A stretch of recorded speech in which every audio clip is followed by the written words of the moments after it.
Өглөөний мэнд хүргэе та бүхэндээ. За энэ удаагийн лайваар шүдээ эртгэн шиг хайрлая. Шүдэндээ эртгэн арга хэмжээ авъя.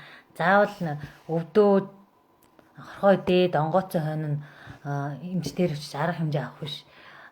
Шүдэндээ эртгэн арга хэмжээ авах нь ямар хэмнэлтийг үүсгэж болох вэ гэдэг талаар лайв орох болно. Яагаад ингэж лайв хийх болсон шалтгаан маань өчтөр би шүдний эмнэлэгтэр очиж шүдний эмч үзүүлж хэдэрдлээ. Тэгээд тэр нь болохоор нөгөө 8 дугаараараа буюу бидний мэдгээр 25-ны араа маань урах гэж нэлээ өвдөд. Тэгээд тэр араагаа үзүүлж ирнгээ. Тэгээд шүдний эмчээс гой зөвлөгөөнүүд авснагаа бас та нартай хүргэх гээд тэгээд мэдээлэл түгээх гээд энэ хөл аяа хийж байна. За ингээд маш олон хүмүүс ингээд шүд өвдөөд шүднийхээ мэдрэлийг тастуулаад өвдөхгүй бүр амар болчлоо гэж ярихыг би амьдралдаа маш олон сонсч байсан. Гэхдээ ингээд шүнжэн өвдөөд хитэн өвдөөд төрхээд тэгээд шүдэндээ ингээд арга хэмжээ аваад бүр туйлдаа за эмчтэр очиж суглуулж левел амар гэд тийм их зөндөө сонссон. Дээрэс нь ингээд мэдрэлээ тастуулсан гэл. Тэгээд тэр нь яг ингээд шүднийхээ мэдрэлийг тастуулчаар тэр асуудал нь алга болчихж байгаа юм уу гэдэг талаар ер нь шүдний мэдрэлийн тастуулаад ахуулчих чинь зөв юм уу? Хэрвээ та шүднийхээ мэдрэлийг ахуулсан бол шүдэн цусан хангамжийн мэдрэлийг тэжээгддэг байсан тэр хэсэг маань тасарчаар шүд амархан өөрөх амархан шүдгүй болох замаа нээж байгаа юм л да хиймэл шүд рүү. Ер нь л явж та гоё шүдтэй өөрийнхөө шүдийг авч үлдээ гэж үсэх юм бол аль болох хиймэл гэхгүй өөрийнхөө байгаа шүдийг тордоод энэ насаараа өөрийнхөө шүдтэй байхыг эрхэмлэх хэрэгтэй юм байна. Жишээ нь бид заавал ингээд шүдээ өвдөөд бүр ингээд туйлдаа өрсний дараа эмчтэр очих биш төрүүлж очиж өөртөө миний шүд яаж ийн гэж арга хэмжээ авах зүйтэй юм байна. Сайн уу өглөөний мэд миний шүд одоо яаж ийн гэд бид заавал ингээд том ингээд онгоочхоор нь за миний шүдтэй болохоо байлаа да эмчд очие гэж бодоод идэг бол зүгээр нэг хар жижигхэн цэг гарцсан наана ингээд бүтэн юм шиг харагдаад байгаа шүд цаана бүр юм том нүх үүсцэн байд юм байна.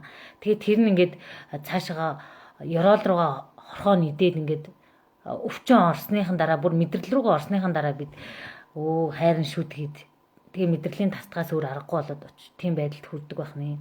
Тэгэхээр үүнээс өмнө очиж та шүдэн дээрээ зөвхөн нэг хар цэгэл гарсан бол шүд эмчэд заавал очоорой. Гарахаас өмнө очил бүр сайн те арга хэмжээ аваарай. Ядаж жилдээ 1-2 удаа шүдний эмчэд заавал очоорой. За дараагийн нэг зүйл нь та шүд эрүүл байлгая гэж бодох юм бол зөв угаалтыг заавал хэвшүүлээрэй. Зөв угаалт гэдэг нь дээшээ доош угаадаг тий. Тэгэхээр сойжроо 10 удаа дээш нь доош нь угаагаад энэ өнгөрийг арилгаж явах хэрэгтэй. Тэгэхээр шүдний өнгөрийг өдөр болгон арилгахгүй байвал юу болох вэ гэвэл чулуужилт үүснэ. Тэгээ чулуужилт үүсгээрээ шүдний чулууга түлгэлээ гэж ярьдаг тий. Тэг шүдний чулуужилт үүсгээрээ бидний шүдийг цааш нь идээд бөөлийн маань ингээд доош нь бүр ингээд ортол нь иднэ. Тэгснээр шүдний язоор гараад ирдэг. Тэр чулууг авахсны дараагаар буцаж тэр бөөлийг дээш нь ингэж болгодог тийм эмчилгээ байхгүй шүү дээ. Тийм учраас шүд маань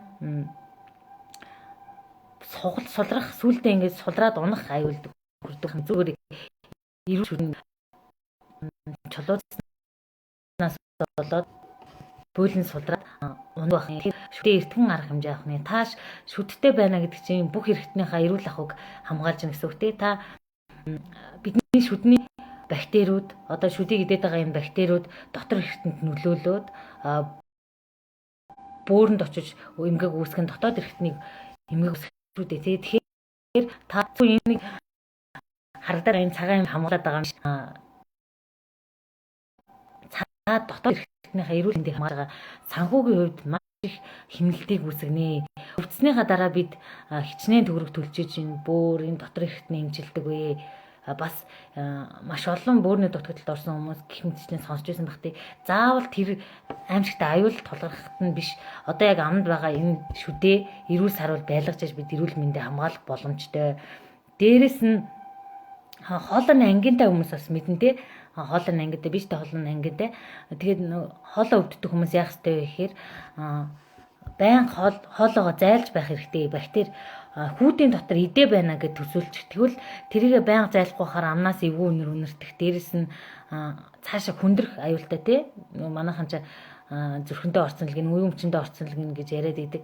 Хоолойны мах нь гүйж очиод орсон юм шиг яриад идэг. Гэтэл яг үндэ энд хоолойны ангиныг үүсгэж байгаа бактери нь цаашаа цусаар дамжаад бусад эргэтэнд очиж эмгэг үүсгэж байгаа маа. Тэгэхээр амны үндийн эрүүл ахуйгаа заавал сахиараа зайлаарай, тамидинаараа зайлаарай, мөн содтой усаар гэрийн нөхцөлд бол содтой усаар зайлж болно. Тэгээд хүүхдүүдийнхээ сүүн шүдийг бас хамгаалаарай. Хүүхдүүдийнхээ сүүн шүдийг хамгаалж бид эрүүл шүдтэй байна.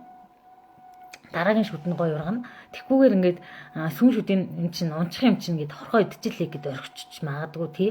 Тэгвэл дараагийн шүдэнд нь энэ язоодлогоо идсэн тохиолдлууд гардаг. Дээрс нь бид ингээд хорхоо шүд хорхоо идгийг тоохгүйгээр ингээд барлагын энэ төр зугаал эсвэл өвчин амдагч эдэр юм зугаад яваад хахаар дараа нь ингээд бүр цаашаа эрүүгээ ингээд бактеритэй идүүлээд тэгээ бүр сүлдээ ясны өөрчлөлтөд хаалгаанд орох хүртэл аюул тулгардаг. Тийм учраас ер нь аливаа зүйлийг баг дээр нь арга хэмжээ аваад өнөөдрийн зүгээр л шүдээ зөв угаах зуршил маань өнөөдрийн зүгээр л гараа зөв угаах зуршил маань бидний эрүүл мэндийг ямар томоор хамгаалж болох вэ те. Гараа зөв угаагаад эрүүл ахуйгаа сагснаар бид ковидоос сэргийлэх нэг арга хэмжээ болдог шиг шүдээ зөв угааснаар дотор эрхтний үйл ажиллагааг хамгаалах дээрэс нь эрүүл мэндийг хамгаалах хамгийн том үе таалгач энэ амны хүндээ байна. Тэгэхээр өглөө та шүдээ угахдаа заавал зөвөр угааж хөвшүүлж шүү. Тэгхгүйгээр ингээд яагаад чулуу өнгөрнө үсчтэй гэхээр бид шүдээ угааж л нь шүү дээ. 10 минут угааж ийн. Яг 10 минут гэдгсэн мөртлөө яг зөв угаадаг уу гэдгээ өөргөө ажиглаарай. Тэгэхээр сойзоо сонгохдоо бас анхаараарай. Сойз сонголтын хувьд амар 3 шүдийг зэрэг угаана гэдэг том сойз гэхээсээ илүү ийм жижигхэн сойз нэг шүдний хэмжээтэй жижигхэн сайз олоод угаачвал илүү шүд хоорондын завсрыг нямбаалан авч чаддаг байх нэ. Бас нөгөөтэйгөр бид шүдний утсыг байнга хэрэлж хэвших хэрэгтэй байна. Орой ингээд зургт үзээ сууж байхдаа ч юм уу шүдний утсаар сойз хүрхгүй эсгийнхээ тэр зүйлүүдийг ингэж авч явах хэрэгтэй үлдэгдлүүдээ. Тэгхгүйгээр ингээд үлдэгдлүүд үлдчихээрээ тэнд өнгөр үүснэ, чулуу үүснэ, дээрэс нь амны эвгүй өнөр үүснэ, ялцрал үүсдэг. Яг л бидний ам доторх орчин бол бактери үүсгэхэд маш таатай юм гоё халуун дулаан орчин байгаа шүү дээ тий. Тэгэхээр яг тэр 37 градусын орчинд бол бактери ингээд бүр гайхалтай үржих боломжтой. Тэгэхээр дээрээс нь чийгтэй орчинд бол тий. Тэгэхээр тэр орчныг хэдүүлээ байнга цэвэрлжээ. Хүүхдүүдтэй ч тэр зуршлыг бүтээ. Өөртөө бас зуршлыг бүтээ. Хүүхдээ шудаа угаа гэдээ өвлөхөөс илүү яг өөрөө хамт угаагаад хүүхдтэйг угаах юм бол хүүхэд яг хамт дөрөөд угаадаг юм билээ. Тэгэхээр ингээд багаас нь угааж хөвшүүлье. Тэгээд энэ хөл аягаар та жижиг зүйлээр том зүйлийг хаах боломжтой. Жижигхэн энэ шүд угаах гэдэг зуршил таны амьдралыг бүхэл бүтэн эрүүл мэндийг чинь хамгаалах үе таалгах чинь шүү. Тэгэхээр жижигхэн зүйл гэж хизээж битгий бодоорой. Дээрэс нь яагаад зарим хүмүүс 25-ны араа ингэж хойно ургадаг вэ? Яагаад хүмүүст эрт дургаад байдаг хэрэг хүний бие физиологийн хөгжилтэй холбоотойгоос гадна жижигхэн эрүүтэй хүмүүст 25-ны араа эрүүний ястай хүмүүст хожимдож ургах магадaltaй байд юм байна. Дээрэс нь 25-ны араа ургахтаа ингэж босож шүдээ төрж ургаснаас болоод зүг зүгээрээс нь шүд маань дорсоочлоо ингээ урагшаа хошоо болчлоо гэдэг тохиолдлууд их гардаг байна. Тэгээд миний очсон шүдний юмч болохоор гайхалтай хэмжээсэн. Тэгээд яг ингээд бас нөгөө шүдээ бүрүүлчлээ гэж тэгдэгтэй шүдээ бүрүүлээд одоо гой гой шүдтэй болчлоо гэдэг нь яг өөрийнх нь шүдийг ингээ өрөмдөж юм зүү шиг олгож байгаад ингээ дээрэс нь ингээ бүр тийм ээ л да. Тэгэхээр энэгээр юу хэлэх гээд байгаа юм бэ гэхээр та өөрийнхөө шүдийг авч үлдээрээ.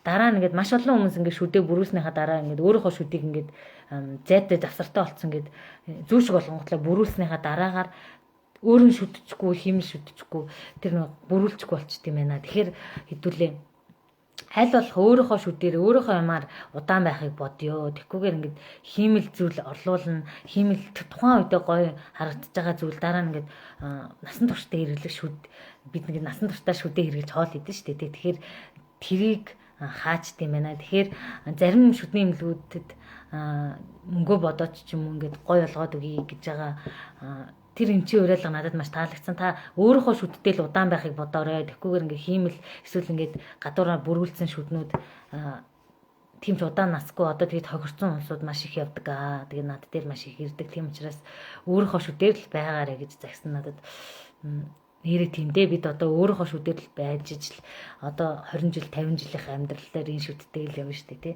тийм учраас өөртөө байгаа зүйлийг тортчул яадаг юм бэ тэгээд бид ингээ хиймэл зүйл хийх гээл ботокс энэ төр шахуулах гал ингээл аль болох хиймэл гоё байх гал хичээгээд идэг гэтэл яг өөрийнхөө үндсэн суурийг буцааж хиймд нь оруулах чаддаггүй шүү дээ. Тэгэхээр альва нэг алхам хийх гэж байгаа бол заавал бодолцох нь хамгийн зүйтэй. Ирээдүйд яах юм, урт настай эд үгүй юу гэдгийг заавал бодож хийж байгаарай гэж уриалгасан. Тэгэхээр өнөөдрийн лайв сэдв бол шүдээ аль болох эртхэн хайлъя. Шүдээ аль болох эртхэн арга хэмжээ авъя. Жохон ингээд хар цикл үүссэн бол эмчтэр очиод арга хэмжээ авчи. Жишээ нь ингээд хар цэг үүсээд цаашаа мэдрэл рүүгээ ороогүй байхад нь янзлуулчих юм бол бид 20 жил шүд маань ямар ч асуудалгүй явах боломжтой байгаа хгүй. Гэтэл заавал ингээд цааш нь мэдрэл рүүгээ ороод ингээд бүр зөөлийс хин идээд буйл руугаа орсон шүд бол ломбон дотоход хэцүү, дээрэс нь мэдрэлээ тастуулна. Тэгээ мэдрэлээ тастуулснаар тухайн шүд цолсон хангамж болоод мэдрэлийн хангамжгүй тижэл авах хэсэг нь байхгүй болсноор үүрж унах аюултай. Тэгээд мэдрэлээ тастуулсан шүд бол ирээдүйн бүрхэл болчихж байгаа юм л да. Тэгэхээр хэдүүлээ заавал тэгж эцэст нь тулгаад тэгээд тэрийг ухуулад дээрэс нь ингээд мэдрэлээ тастуулаад шүдгөө болж ирснээс одоо яг ингээд эртхэн шүдний хэмжээтэй очиж үзүүлээд эдийн засгийн хувьд ч гэдэг ирээдүгээ аварцгаая, эрүүл мэндийг аварцгаая. Тэгээд бүгдэнд нь амжилт хүсье. Бүгд гоё эрүүл цагаан гоё шүттэй болцгоорой. Сойсны сонголтоо зөв анхаараарай. Хүүхдүүдтэй ч гэдэг энэ гоё зуршлаа хэвшүүлээрэй. Магадгүй буруу угаадаг бол тэрийг зөв угаах тал дээр мэдлэг мэдээллийг цуглуулаарай гэж уриалаад энэ хөл аяа өндөрлж байна. Тэгээд шүд эрүүл бол би эрүүлдэ. Тэгээд эрүүл энхийг бүгдэнд нь хүсье. Баяртай.